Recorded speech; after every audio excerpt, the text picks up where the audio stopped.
of this computer. Okay. I think we're ready to start. So my name is Dan Power. Thank you very much, everybody, for coming tonight. I'm going to turn it over to my gracious co-host, Pam Hardy, and let her take it from here. Hey, thanks, Dan. Good evening, everybody. Can you show me thumbs up, everyone, if you can hear me okay? Awesome, thank you. So tonight's presentation is Let's Talk Housing 3.0 with South Shore Habitat for Humanity. So I just wanted to spend a few minutes introducing the Unity Council for those of you who might not be familiar with us or know our background.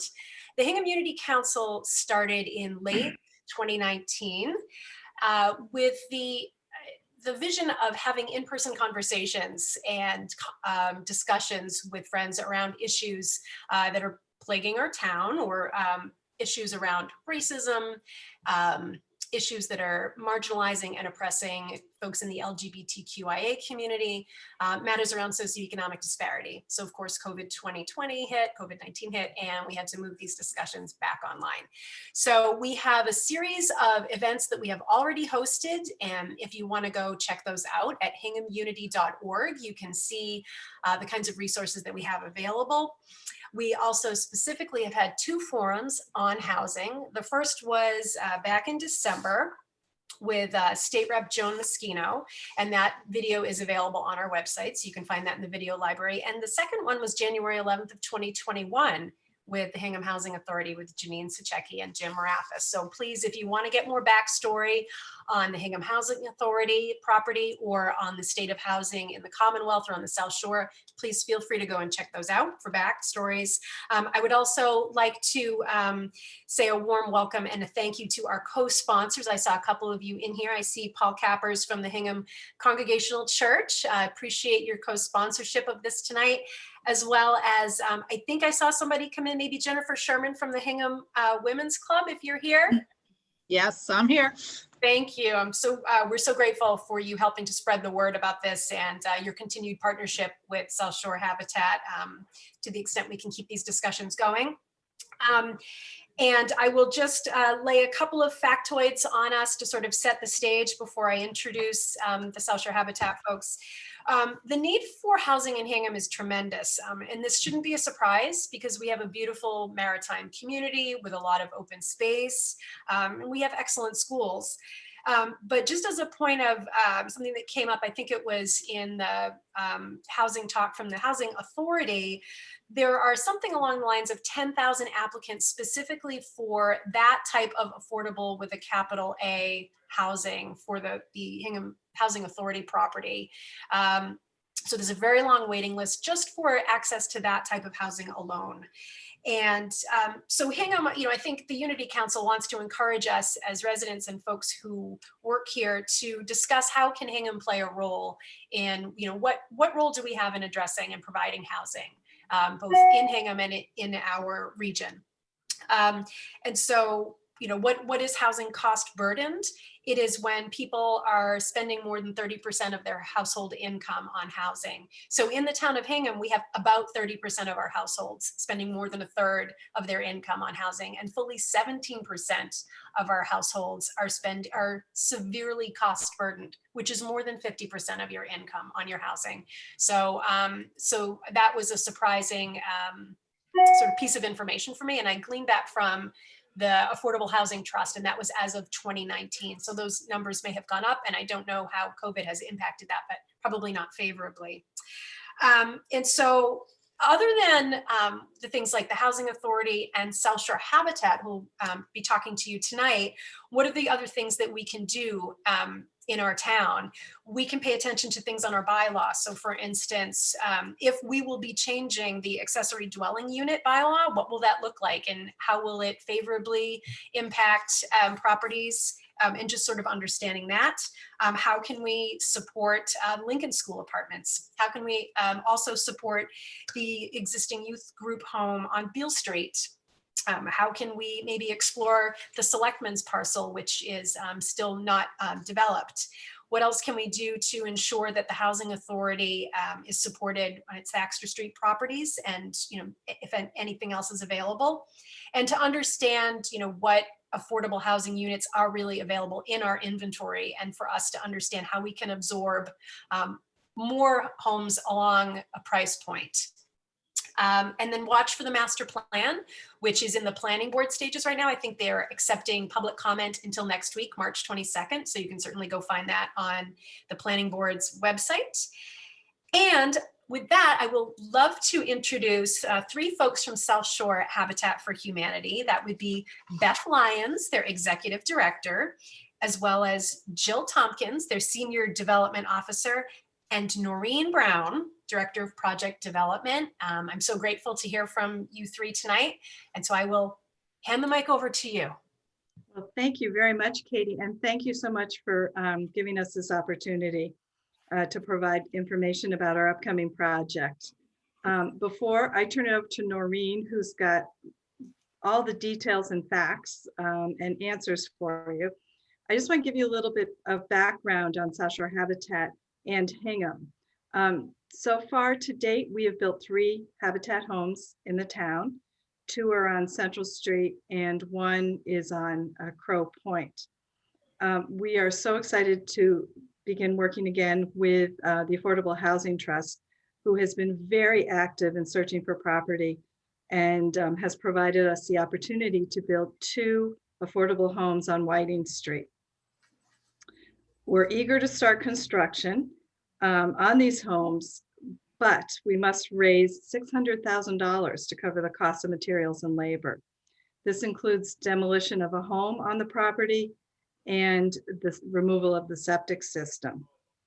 At South Shore Habitat, we like to say we don't build the homes. The community builds the homes through donations of time, talent, and treasure.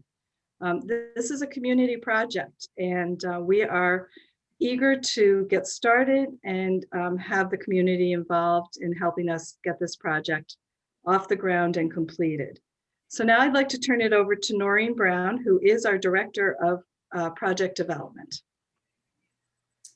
Hi, I'm Noreen Brown, and I actually sat in on the Hingham Housing Authority meeting a couple of months ago. So the parcel we're talking about for this project is known as 302 and 304 Whiting Street. It's a parcel of land that the town's been talking about for many years. I think our notes predate my time with Habitat, and they've been talking about this parcel since I think about 2014. So this was a parcel of land that was left over from the Derby Brook project on Whiting Street. And we've been working with the Affordable Housing Trust. And our plan right now is to build 2 single family homes, 3-bedroom, 1.5 bath homes, approximately 12 to 1,300 square feet. This project's a little bigger than most of our projects and a little more complex. As Beth mentioned, we have to raise quite a bit of money. We do have to do some demolition work. There's an existing home here. At one point, there was 2 homes on this parcel. One's already been demolished. So we'll have to do some demolition work. We have to do some work with conservation to restore the riverfront area. And we will have to put a little bit of a sidewalk in, which is pretty much out of our realm of comfort, but based on the fact that it's on Whiting Street, and I think the town's trying to work on a walkable area in that part of town. So our home service, our homes are offered to households in the area who earn no more than 60% of the area median income.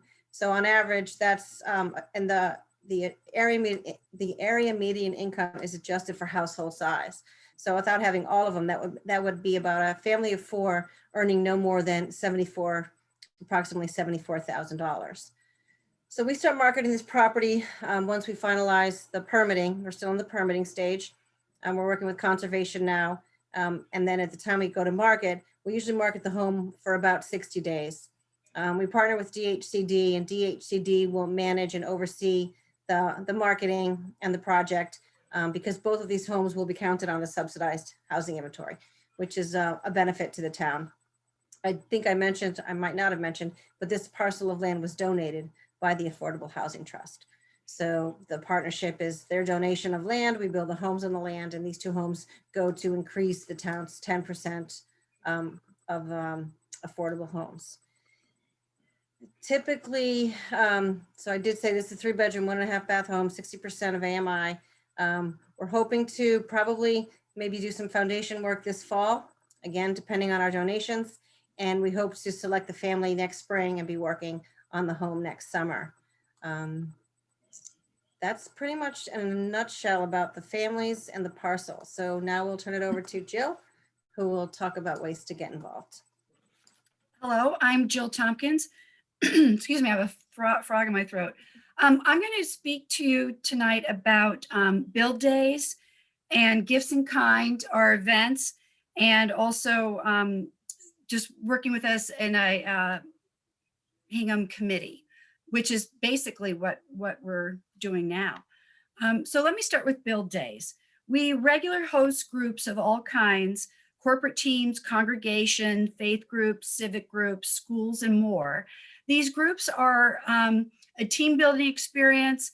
People have a wonderful day. They start at 8 and end at 3. They receive t-shirts, and it's a fundraising opportunity for us. Depending on the type of group you are, we ask you to raise funds. And so if you're interested in a Build Day, let me know. We've even had people be very creative and ask for a Build Day to celebrate a milestone birthday, and their friends pay for the participation and as a donation to Habitat. And so, and that's a fun way to do it. Right now, we hope by the time the Hingham project will be back to 10 volunteers at the build site. Right now, our build days are full, and they've been limited to 6 at a time to allow for social distancing and proper cleaning. So that is Build Days. And then with Gifts in Kind, not everybody knows that term. It's a charitable donation of materials or labor services. So what works for our projects, these are new home builds, and we do require that the materials be new, and also they need to fit the specifications of what is needed to suit this build. So we can't always take every generous offer, but we would love to speak to you about it. And everything from, as I mentioned, demolition work, paving, roofing, windows, just every piece of the house. The Gifts in Kind go a long way in keeping the costs affordable, as well as the donation of labor. So again, I'm your contact for Gifts in Kind, and you know, it's an exciting way to be involved. So with our events is another way. By participating in events, we get to meet our supporters and have a little fun and raise some money. This year we have our annual golf tournament in early October, October 4th at Marshfield Golf Club. And the Hard Hats Gala was moved from this summer to October 21st. And we have all the information on the websites, and we'd love to see you. We're also going to have our Ride Stride event, and there'll be a virtual piece to that we're going to roll out this summer and let people. The idea this year is a 250 challenge.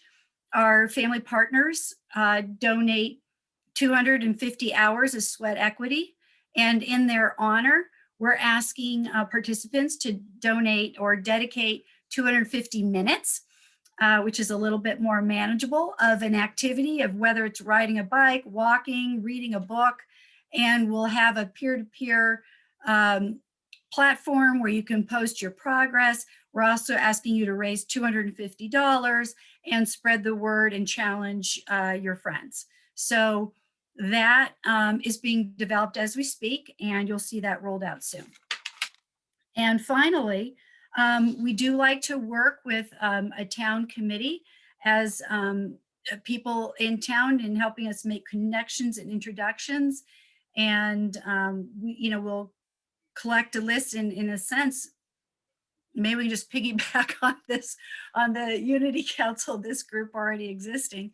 And it really just keeps the ball rolling and communication open. So that's terrific. And one request I have, which you may be able to help us with, is There are many private foundations and they don't have a website, and they give to pre-selected organizations. And so if you know of someone where they could send us an invitation to apply for a grant proposal, that would be terrific, because they generally do not take unsolicited proposals. So we appreciate any introductions and conversations. And that wraps up mine. And Beth, do you have any more you'd like to add? Well, somebody just asked a question that they didn't remember that there was a fundraising component to Build Days. Build Days for individuals, we love to have individuals come. There is no cost. It's just I should have come mentioned join that. us. It's Corporations. the group. It's Yeah. the groups. Corporations, we do ask for a donation. We request $2,000 for Build Day. And then congregations, I mean, the congregations in Hingham are so generous to us. And so we would not ask them to donate, because most of them have already donated to us. So thank you. And we're happy to answer questions. I would imagine people have lots of questions about families and how this works. And so please ask away. I wanted to ask a question on behalf of someone who put it in the chat. The fundraising events that were just mentioned, are those for Habitat in general or for the Hingham Houses specifically? They are for our general support, and there'll be often there's a fund in need or a component within it where you could designate towards a build. But we actually do have administrative costs that are also supported by donations in full.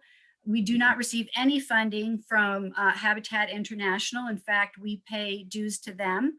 So this does keep the office maintained, and we are a lean staff of 5.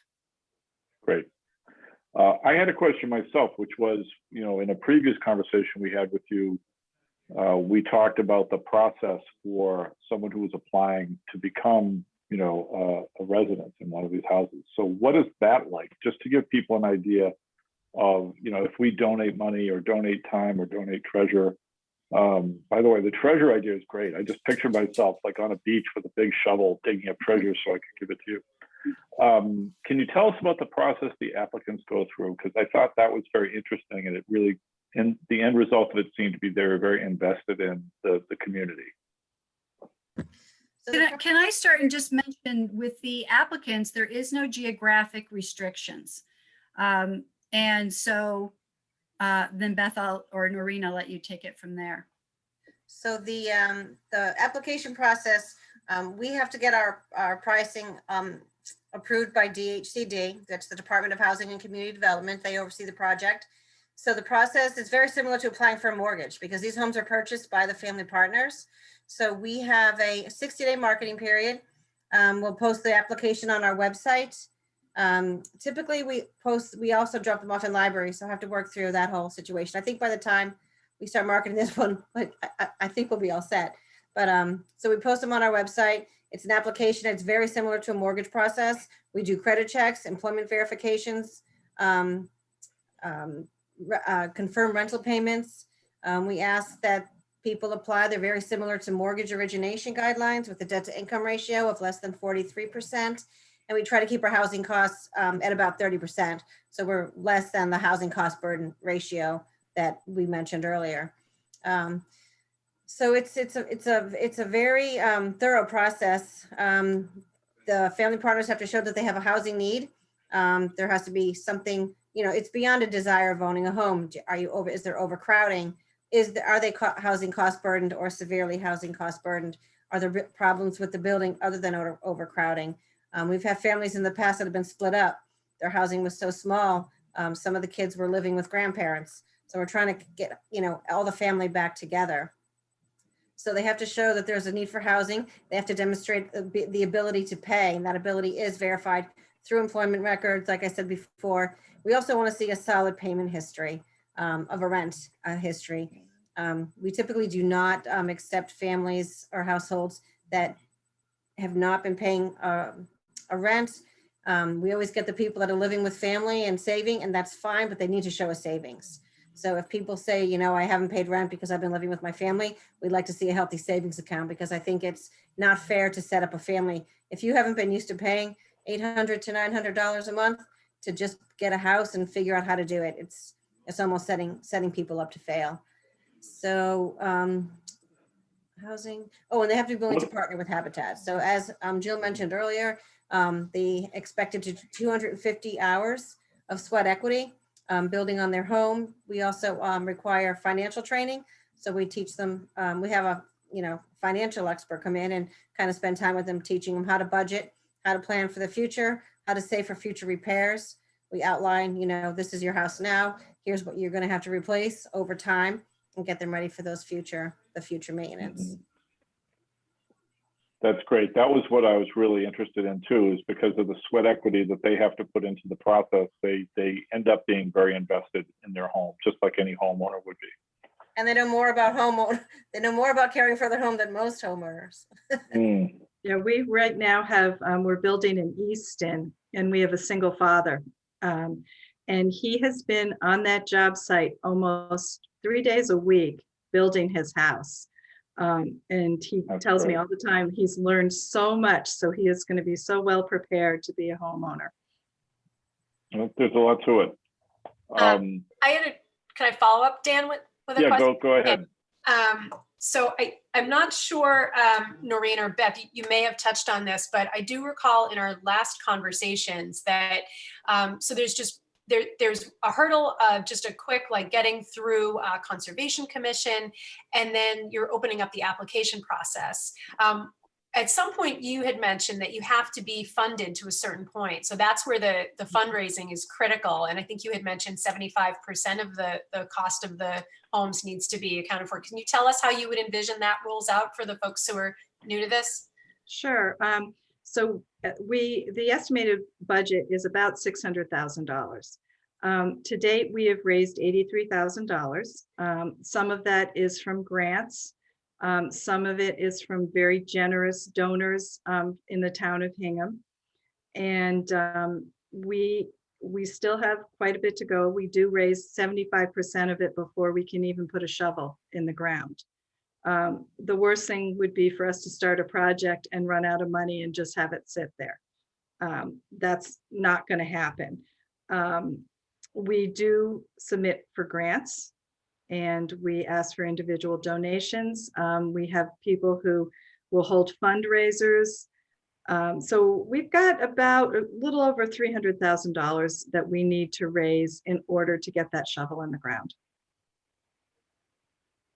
And typically, how long does that take? I'm sure every community is a little different, but do you think that's something that's going to hold up the beginning of the construction?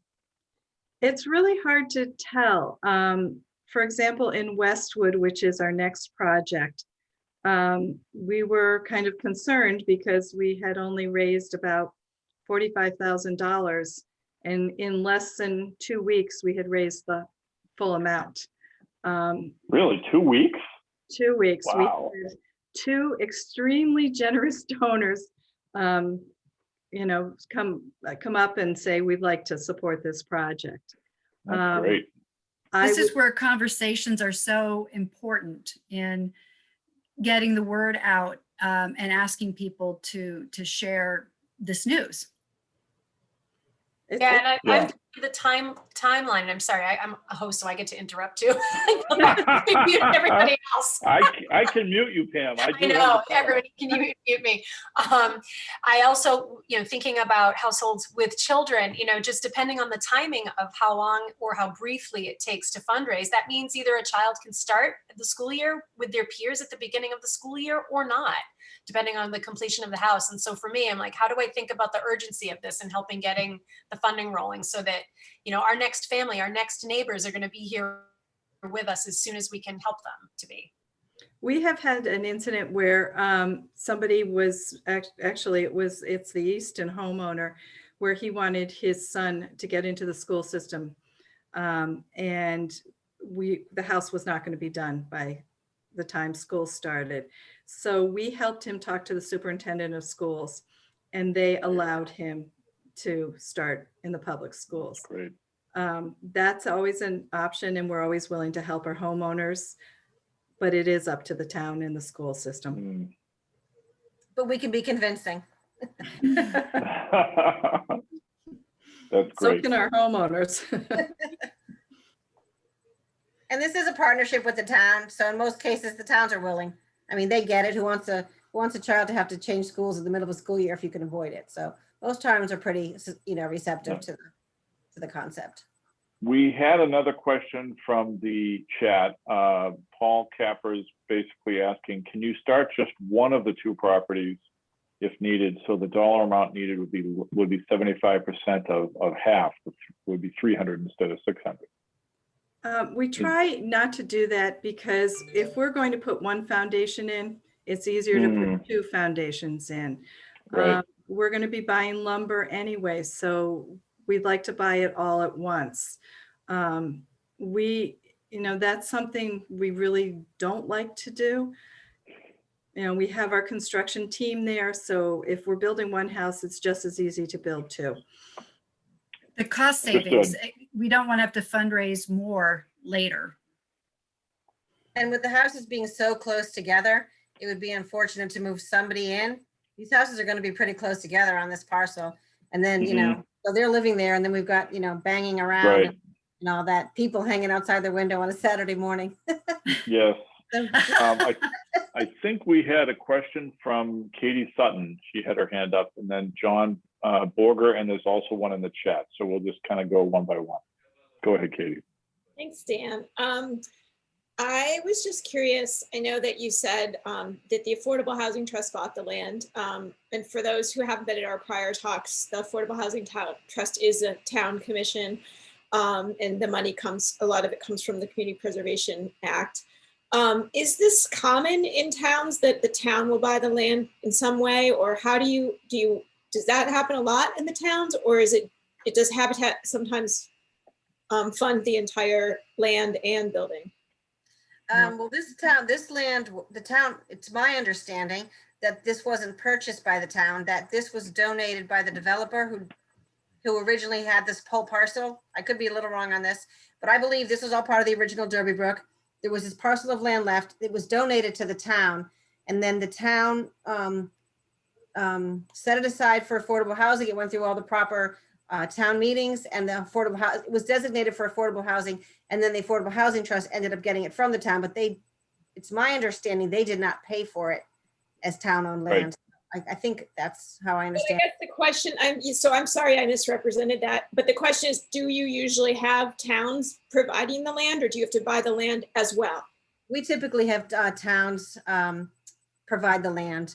We also work with the town. Part of my job is to help land identify underutilized parcels, maybe that have been taken in tax, title, or other.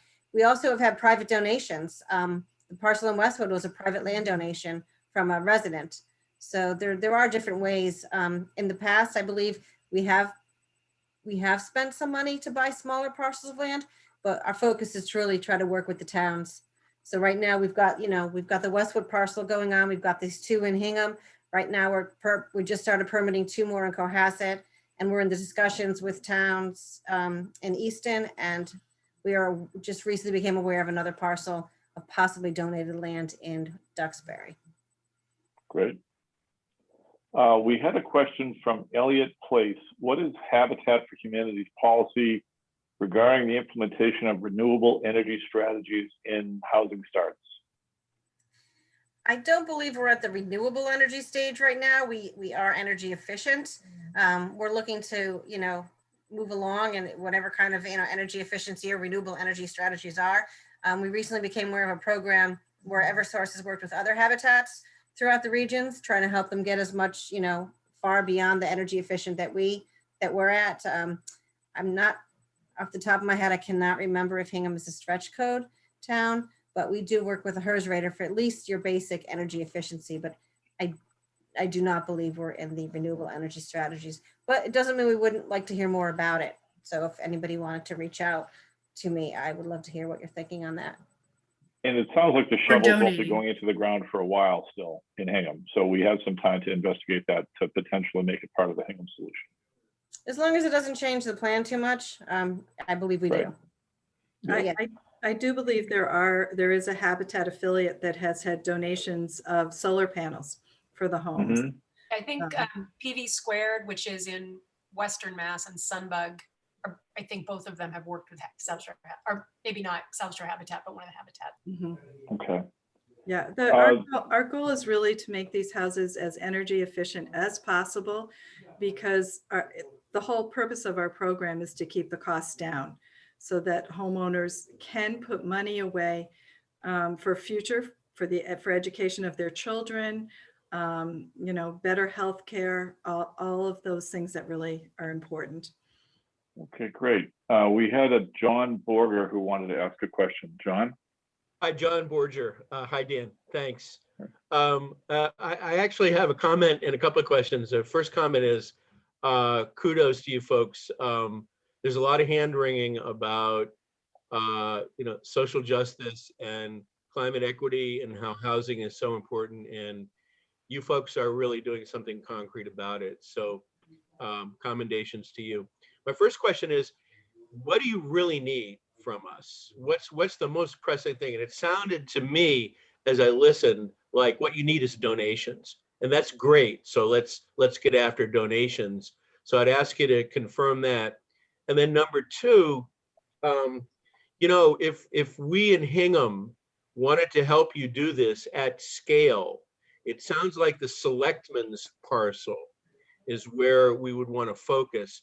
And I wonder if you could talk a little bit more about the selectmen's parcel, how many units that could accommodate, and how you envision working with the town to move that forward, and what could the average citizen who cares about this in Hingham do to help you move that forward and facilitate that relationship with the town. So a lot of questions. Sorry, I can recap if you need, but. Well, I can answer the financial part. Yes, donations are very helpful, but also gift in kind. The house that we're building in Easton, we had over $50,000 worth of in-kind donations for that house. We had somebody who put a roof on, somebody who donated all the flooring for the house, the doors, the windows. That is huge. That's really important for us. Cabinets. Hmm? Kitchen cabinets. Kitchen cabinets. We had a little kitchen installed. It just goes on. And it was amazing. As we're building, we had somebody who was a plumber who called and said, hey, I'd like to do all the plumbing on your house for free. And Nice. that really reduces the cost. And we really appreciate that. As I said, this is a community project and we like the community involved. Great. So John, I'll be honest, I'm not aware of what you're calling the selectmen's parcel. Is that a new opportunity that we need to hear more about? Well, I think Pam had mentioned that in her intro. So maybe that's a question that's more directed to Hingham folks.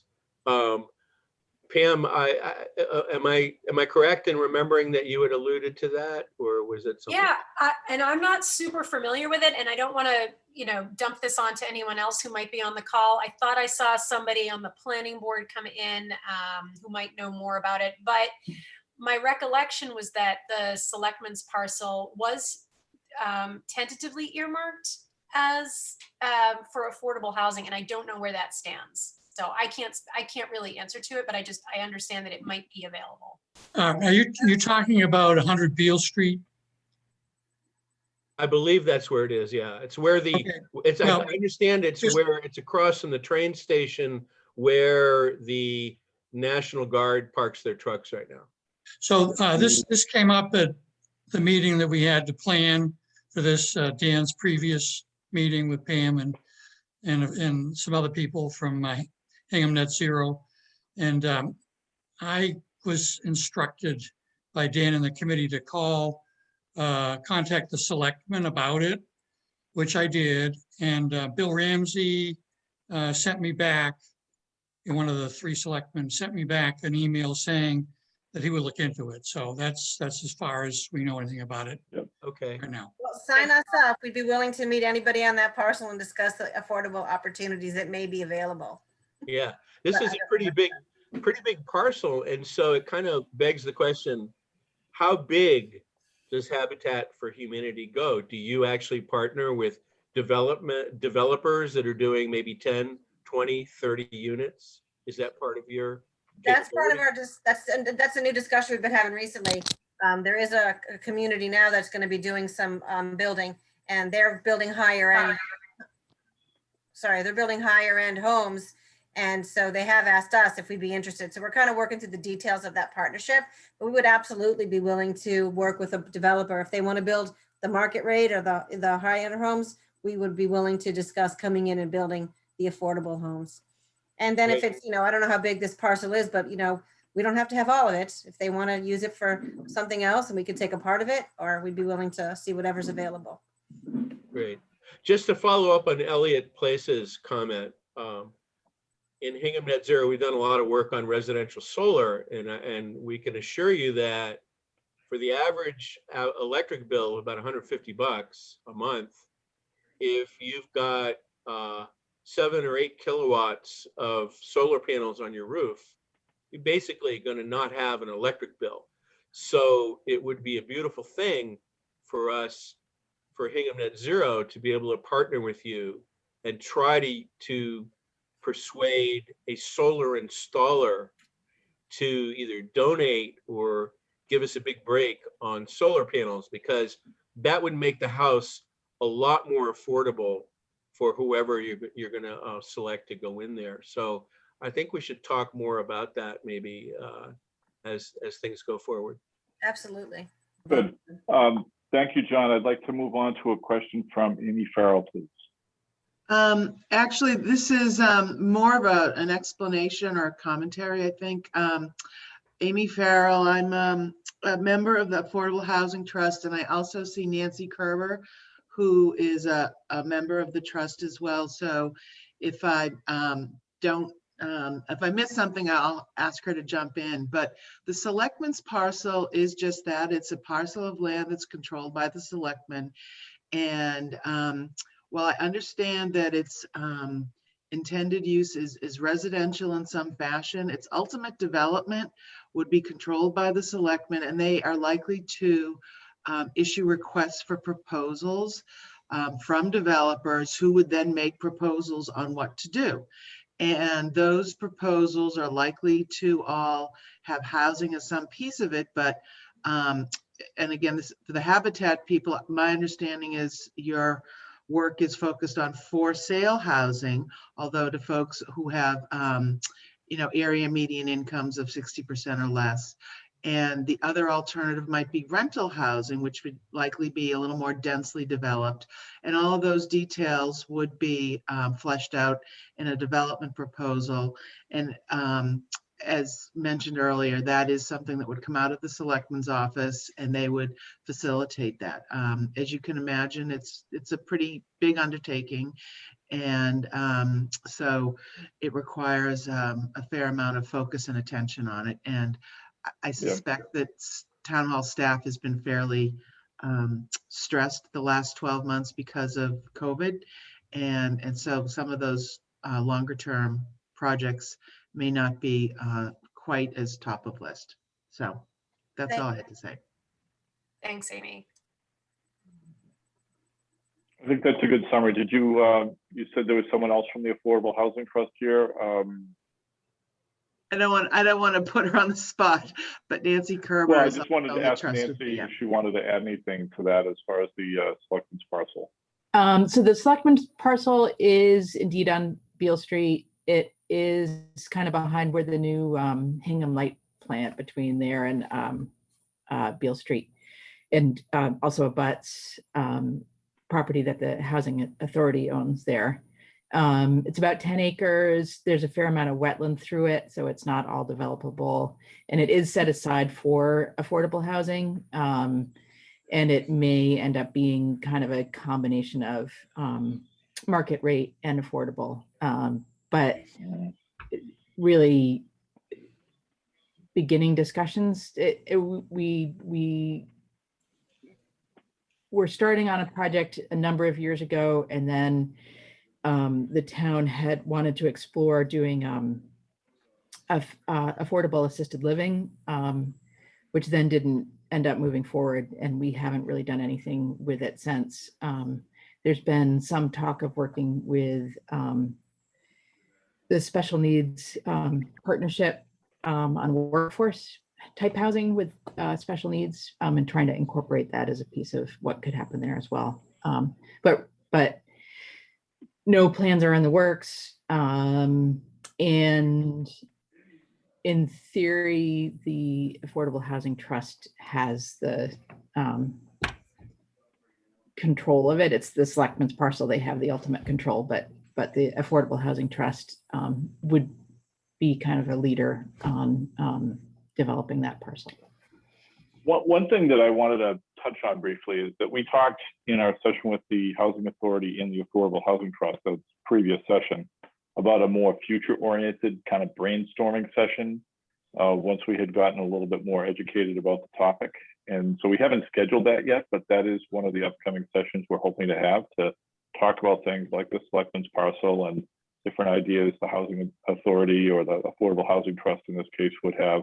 Because isn't there also a property, a parcel over there that's controlled by the Hingham Housing Authority, not the selectmen's parcel, but nearby? Yes. So, you know, I don't know what's involved because that obviously would have to involve the state. But it would be very good for all of us to be talking about how yeah, to so put those. we almost wanted to have like a community brainstorming session about affordable housing with a focus on that area, and involving the Housing Authority and the Affordable Housing Trust, and perhaps the selectmen. Just invite them, say, hey, we're having a brainstorming session, come on down. Okay, our next question is coming from Matthew, who has his hand up. Yeah, Zyper. Yes, go ahead, Matthew. I served on the Community Preservation Committee for one term, which was 3 years. I think I got off about 3 or 4 years ago, and there was a lot of discussion within the CPC at the time about the selectmen's parcel. Things that the Community Preservation Committee could fund, and again, the way it operates, unless it's changed, is that proponents submit requests for funding to the CPC evaluates them, and they makes recommendations to town meeting, who has the ultimate say. There's a lot of upfront costs that come with developing any type of housing or any development project overall. So I know that at least once there's some interest by proponents in town, the Affordable Housing Trust and these groups, then that could put a lot of muscle behind submitting a proposal, getting it through town meeting, which would really kind of kick the ball rolling. Yeah, and I wanted to pick up on one aspect of the question just before we open it up for discussion. The idea of a consensus or like a citizens groundswell of support, because ultimately it is done at town meeting. So it's great for a committee to bring something to the selectmen, but then the selectmen turn around and bring it to town meeting. So I think the more conversation we can have within the community earlier rather than later, that will make it easier for something to go through at town meeting. But let's hear from the others on the panel today. Would that be something you'd be open to as far as that brainstorming session, for example? Because, you know, it is a fairly big parcel. I think it's about 12 acres total, although, as Nancy pointed out, it's not all buildable. But, you know, maybe a portion of it would be, you know, used by South Shore Habitat for Humanity, for example. 2 homes or 3 homes or something like that. Okay. Yeah, it's kind of, it's like a submarine. It comes up for air, it's discussed, and then it goes back down again. So over the past, I think, for example, I was just browsing the web, and there's an environmental assessment of the selectmen's parcel from 2015. So obviously nothing's been done about it yet, but that doesn't mean nothing can be done. Well, and I would let Beth and Noreen noodle on that while I have to stay focused on Whiting Street in Hingham and really get that funded and put some rubber on the road for that while this other is percolating. But that's how our projects work. They develop at different times. Okay. And Anything else on that topic, the selectmen's parcel? Okay. There was a question in the chat from Anne Marin. How have you found the community's response for Habitat for Humanity builds on the South Shore? Are the neighbors generally welcoming? They are. We've had a very good response. I think one of our biggest challenges is educating people as to what our program is and how it works. Once people learn that the people who are moving into these homes are hardworking families who just need a hand up, people understand that. And so far we've had a very good response, and it makes our job a lot easier.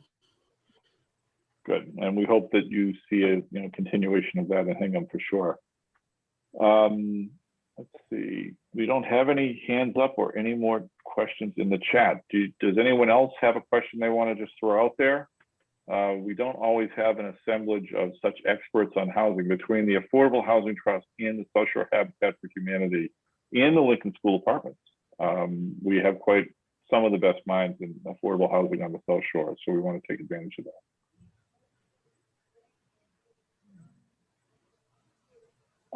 In terms of fundraising, can you tell us what you have going on specifically for the Hingham project over the next, say, 6 to 12 months? That was another question I had. Just remind us how we can get involved, how we can help raise funds.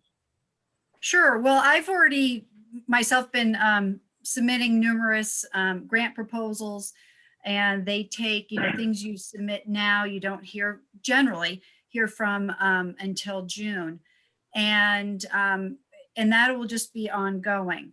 And then the build days, of course, we can't, people can state their interest and reserve one, but we can't schedule it till the foundation is in. So then it's really going to be a matter of identifying leader donors, people who've given in the past. Most fundraising is done top down, inside out, in that we work within our organization with existing donors and then ask for introductions, and we'll have cultivation events, and we ask people to host that, where then if they're a supporter of ours, invite other prospective supporters where they can learn about us. These conversations and asks aren't, well, I don't even want to say ask. Generally, at first, it's a lot of information sharing. It's not just saying, geez, we have this big number, could you give to it? People really need to understand the project in order to invest, and we respect that, and there's questions. So it does take a cultivation time, and not just walking up to a person and saying, I understand you're philanthropic, could you give us $50,000, if only it were that easy. But so it's a lot of, it's organic. We start with a roadmap, but we go where the conversations take us. And, and that's, it's really hard to pinpoint an exact roadmap, but it'll be cultivation events, letters, phone conversations, and grant proposals. But you have kind of put the gauntlet out there that the record to beat is Westwood in 2 weeks. So just so we're all clear, we do not like taking second fiddle to Westwood. I think it was Weston. No, Westwood. It was Westwood, okay. It was Westwood. Dan, just so people know, I grew up in Hingham. And great. My mother still lives in Hingham. I was married in Hingham. I do not live in Hingham now, but so Hingham has a special place in my heart. Fortunately, I do know quite a few people in town, and that has helped us raise the amount of money that we have so far. But as Jill said, it is, if one person introduces us to another, it just goes on and on. And everybody here who's here tonight, if they share our story, that's huge. We are a very small staff, and we look to the community to help us share our message. And really, no donation is too small. I mean, I know, Jill joked about 50,000, but no donation is too small. $200 will buy a door, 50 bucks will buy nails. I mean, it's not like everyone has to start at the high point. Every little bit will go toward building this. Yeah, if you had 1,000 people give $300, and you've got some people who are dedicated, and you have 300 of them that do 1,000. I mean, I know you obviously have your tiering of your donations and targeting your philanthropic minded folks, but 1,000 folks and 300 each. And if you are going to donate through our website, what I would ask you to do is when you go to the website, there is a button there that allows you to designate the donation to Hingham. And that is, Okay. That helps. Yeah, because that question just came up in the chat. Stacy had asked, do you have the ability to raise funds via a Habitat Fund Me page for the Hingham Homes? And it sounds like I put it up previously in the chat. It's basically the SS, I still actually have it open, sshabitat.org/donate, I believe was the donate page. And that would be a great way to be able to donate directly to South Shore Habitat and designate Hingham as the target of the funds. So it wouldn't have to be a GoFundMe. You can basically do that right on your own website. We have And had Go ahead, people who do Facebook pages, Facebook donations. Actually, part of the money we raised in Westwood was from somebody who had a Facebook page. Great. And this person also reached out to all of her neighbors and sent out letters. And that, I think we've raised about $15,000 just from that. Really? Mm-hmm. Well, I was going to ask Stacy if you wanted to, and really everybody, of course, if you wanted to get involved. I'm going to put the Unity Council's webpage in the chat here, as well as my own personal email address. And so if you're not already a member of the Hingham Unity Council and you want to get involved specifically in order to help with the South Shore Habitat, we'd love to have you. And, we can use more help, and we can, like someone mentioned earlier, we can kind of partner with you to help take you all the way through to the finish line. Thank you. There was another question from Chrissy Roberts. Sorry if I missed it. Is there any ETA for breaking ground, or is it still too hard to say at this point? It's a little gray right now to say. I mean, ideally, we'd like to at least have the foundations in this fall, but it really depends on how things move along. Again, Okay. that has to be funded first, Yes. 75%. Right, at least 75%, yeah, which I think is smart, because like you said earlier, if you run out of funding midstream and you've got a half-completed house, it sends a bad message in terms of your viability. We want to basically be able to go right through to completion once you start. And I do want to assure people that I know there's several churches here who have made donations for this project. Any money that comes into us that is designated for Hingham, we are required by law to keep it as a designated gift, and it cannot go anywhere else. So you can be assured that it's going to your project. And if you like to just mail in checks, just the word Hingham in the memo section is enough. We would know that is a designated gift. That sounds great. Okay, I'm checking to see if there's any more questions here. I just put a few more things in the chat, the Unity Council's webpage and my personal email address if you want to join, if you haven't already. I'll give Pam a minute too at the end to wrap us up. I think we're just about out of time. And also there's an email address, info@hinghamunity.com if you have any other questions. But we are still in the process of educating ourselves. So we're very grateful for you tonight to come out and talk with us and give us, a much more in-depth picture of what's going on with South Shore Habitat Community. Rather than jump in and start prescribing solutions when we really don't even understand the playing field, our task right now is just to learn. So who are all the different parties involved? What are they doing? What's been done in the past? And then at some point we might be able to get involved and say, hey, we have an idea. Let's put something together and bring it to town meeting.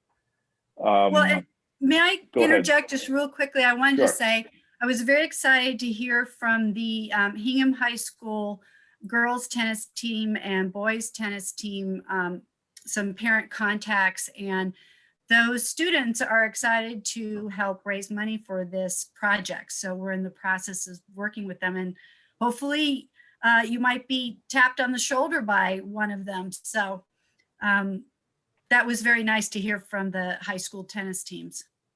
That's great. And as always, I've been very impressed over time with the generosity of the Hingham community. So I think we'll be right up there with Westwood with you by the time we're done. I did have one last question from someone in the audience named Ada. When you check on the rent history, do you take into consideration how it's been tough with the pandemic for people who may not have been able to pay their rent due to loss of income? Very timely question. It's interesting, a lot of the habitats are talking about that. So this will be our first, when we start marketing the Westwood home for family in April, this will be our first time experiencing that. Because in the past, it's been, you know, It was pre-COVID. So we're trying to be flexible with it. So we had 16, I think we had 12 of the 16 affiliates throughout the state on a group Zoom about a week ago, trying to figure out how to handle that, because we are also obligated to follow the mortgage origination guidelines. So, Right. You know, we do mortgage origination, and the Habitat International requires one employee from each affiliate throughout the country, and if not the world, to have a NML loan origination education. So we have to Great. go through the annual training. When, you know, we have a licensed person on staff, so we have to be careful that we don't go breaking any of the loan Yes. origination or predatory lending rules. I do see one person with their hand still up in the chat, Amy Farrell. Looks like you had one last question or a follow-up. Oh, yes, I just wanted to mention, if folks on the call, especially the folks from Hingham, are interested in, you know, housing, in addition to the Unity Council, the Affordable Housing Trust will, I believe, you know, still have openings when the talent bank opens in the after town meeting. The Housing Authority, which has, you know, its own mission, and that's an elected position, and they have, you know, open positions that, you know, open spots. So there's definitely ways to become involved. And lastly, I think someone mentioned they were on the CPC. That, you know, 1/3 of their proceeds are earmarked for housing. So there are other ways to become involved if this is something that's interesting. And they're not mutually exclusive. You can be on the Unity Council and be in the AHT. So Right. we encourage people to learn more and get involved. Okay, we don't have a hard stop, but it seems like we've kind of reached the end of the hour. And so why don't I turn it back over to Pam to wrap us up? And you've done such a fantastic job wrapping everything up. I feel like I should just thank our wonderful guests, Jill and Noreen and Beth. Thank you very, very much. Thank you. And also everyone who has chimed in with their expertise from our community. And thanks, Dan, for helping me co-host, and all of you who've come to join us and listen. Sorry, now I'm echoing. All right, folks, thanks very much. Great. Thank Thank you very much, everybody. We're going to call it a night. Thanks, everyone. Thank you. Thanks for coming, guys.